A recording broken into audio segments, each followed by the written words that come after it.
Hi everyone, my name is Steph, this is Kidlit Joy and welcome back to my channel.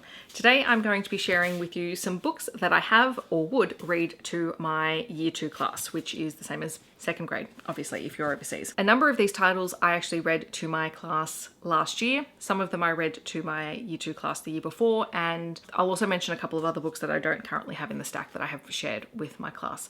I'm also going to include a couple of books that are on my radar to share with them this year. Because yeah, there's a lot of really great things that you can do with read alouds. My philosophy has always been to try and read as many novels with my class as possible alongside our mentor text that we use for reading and writing, because the more text that students are exposed to, the more different types of genres, different types of writers, the more likely that we're able to help them find something that they're interested in. And these have all been really successful reads with my classes. I also try to include a mix of longer novels as well as some shorter novels. The shorter novels mean that you get through a few more quickly. Longer novels give students the opportunity to hold and maintain plot and characters over a significant period of time.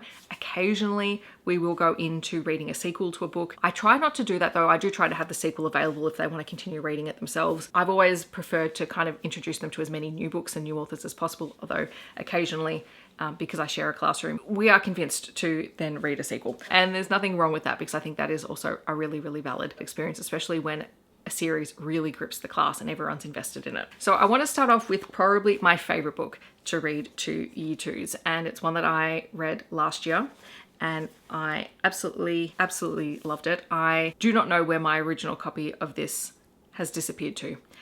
It has disappeared somewhere in my classroom or somewhere in my apartment and I cannot find it, so I've had to buy a new one so that we can start reading it this coming week. Bravepaw and the Heartstone of Alluria by L.M. Wilkinson and illustrated by Lavanya Naidu. This is a junior fiction fantasy series. We are following Titch, who is a young mouse who is charged with trying to save her family and her friends from a dark force that has come into the world. And it is all about bravery and personal strength. It's about friendship and staying true to yourself. It is a really, really gorgeous book. The text is quite large in it, so even though it does look longer, it's not a hugely long text. It didn't take too long for us to read through it, mostly because this is a really engaging book. So generally speaking, you want to keep reading. As a class, we were deeply invested in Titch's adventures.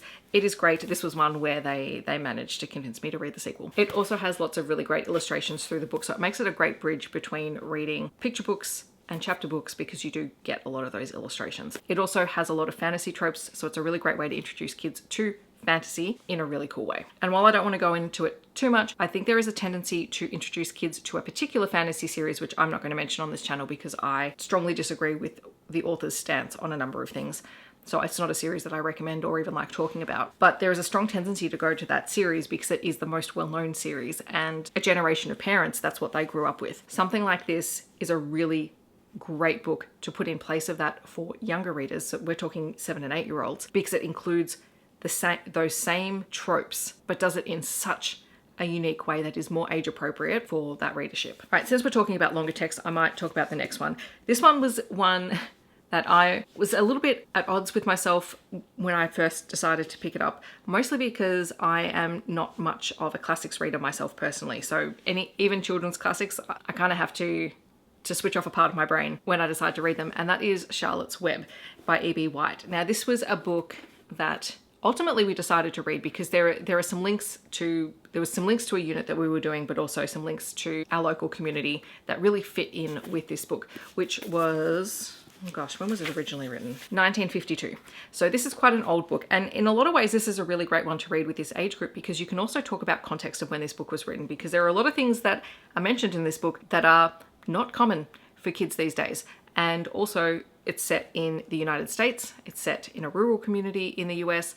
And so again, for my students, that is a very different context for what they are used to in their lives. So we had a lot of really great discussions around when this was written, why it was written, the setting, why things are the way they are, why things are called the way that they are as well, and what the current modern day equivalent is. So lots of really great ways to open up and broaden students' understandings through this text, but also some really lovely messages. And again, a longer one, lots of different types of characters, lots of different personalities. So we spent a lot of time unpacking the characters, their personalities, their motivations, why they're doing the things that they're doing. It was a really great one and they were very invested. And because a lot of them have seen the movie for Charlotte's Web, they already had the basic story in their head. So hearing the text was a different way for them to experience it. And we were able to have a lot of really great comparative conversations while reading it. We didn't get a chance to watch the film. It was a potential thing that we were going to do, but we just didn't get a chance last year. But a really great one. And if it fits in with what we're doing later in the year, I might read it again with this year's class. All right, another one that I really love to read is Ella and the Amazing Frog Orchestra by Cassy, Polimeni and Heike Breeze. Very short book. This one is about a young girl who moves school and is having to make new friends, settle in, and she becomes invested in a lot of the things that her school is doing around conservation, particularly around creating a frog pond. And when she discovers a family of frogs living at the back of her family's property, but then that frog pond is destroyed when the neighbors are doing some yard work, she's determined to help save those frogs and convinces her family to help build a frog pond. So there's a lot of relatable social content in this book, but there's also that STEM element and that conservation element included in the book, which is really engaging for kids, including instructions for how to build their own frog pond. So we had a great time with this one. There are books like When Granny Came to Stay by Alice Pung. This is part of the Our Story series. There's 4 books. Actually, I have another one here. There's also Maku. This one looks at First Nations culture. This one looks, I think, at Chinese culture. And these are relatable stories because Australia is such a multicultural country where we have kids from all different cultural backgrounds. These stories were written to highlight the fact that everyone has a story and everyone has traditions or things like that. And sometimes those traditions clash with what they see their friends doing, and children are trying to seek to make connections between the two and to try and see what is considered normal. So these are really great ways of breaking down those barriers and saying, well, actually, one, what is normal? But also these are important parts of your culture or your family's history or your family's traditions.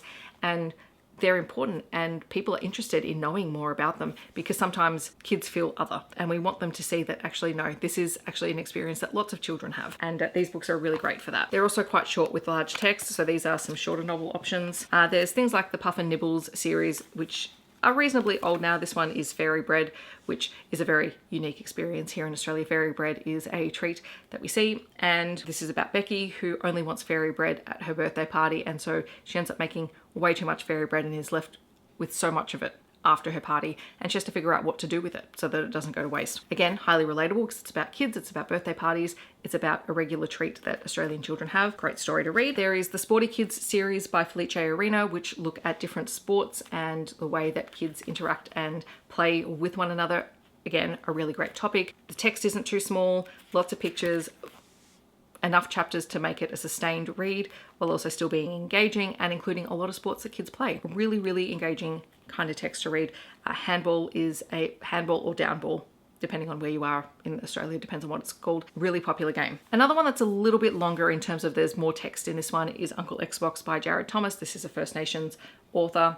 And this one looks at family and connection and also what happens when your technology is taken away from you. Because our main character, Dusty, loses access to an Xbox and has to figure out what to do with his time now that he doesn't have an Xbox to play all the time. It's a really great conversation starter for, well, what are our hobbies? What do we like to do? And it's a really, really great read. Another book that I read to my class last year, I've reviewed this book on the channel, and one that I didn't read until the end of the year because it is a more sophisticated text. It's a verse novel. It's also not told from a human's point of view. Is Song of a Thousand Seas by Zana Fraillon. This is actually told from the perspective of an octopus. Therefore, it's very, very unique in its storytelling style. And it is told through different verses as our octopus Houdini is trying to escape from an aquarium. And there are multiple characters. We have the man who looks after Houdini, we have his daughter, and we have the janitor or the cleaner for the aquarium. And they all have interactions with Houdini, and they're all unique kind of interactions, but it's always told from Houdini's perspective, and Houdini doesn't think like a human.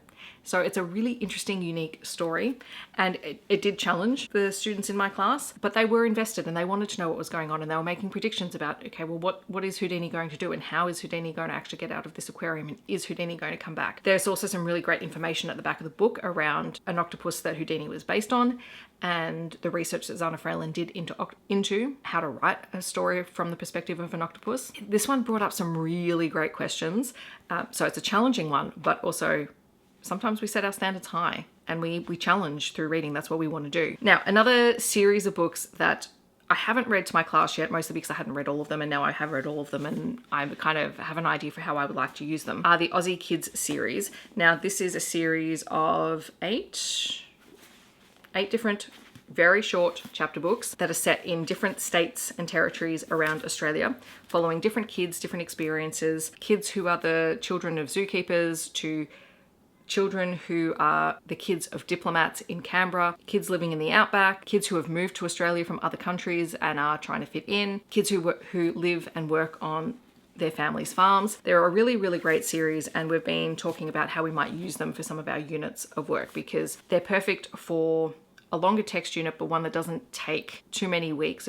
These could be done over 2 or 3 weeks. So they're a series that I'm looking forward to exploring how I use them with students. And I'm sure there will be plenty of other books that I come across this year that I just decide that's going to be our next class read aloud, because sometimes that's just how I roll. Another thing that I'm really hoping to do this year is once a week is just to read the first chapter of a new book with kids, just to help introduce them to as many different authors and types of writing as I possibly can, because we want them to maintain their interest in reading, because we know that in the middle years of schooling that can sort of drop off, particularly if they don't know what they like. Class novels, class read alouds are the perfect way to introduce kids to that. So I'm hoping that by just even reading, may not even be a whole chapter, it might just be sort of the first couple of pages, it intrigues kids to pick up books that they may not have picked up previously. In the comments below, I'd love to know, what are your favorite class read alouds? Feel free to list them and discuss them down below.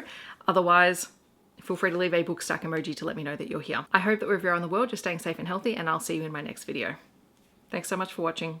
Bye everyone.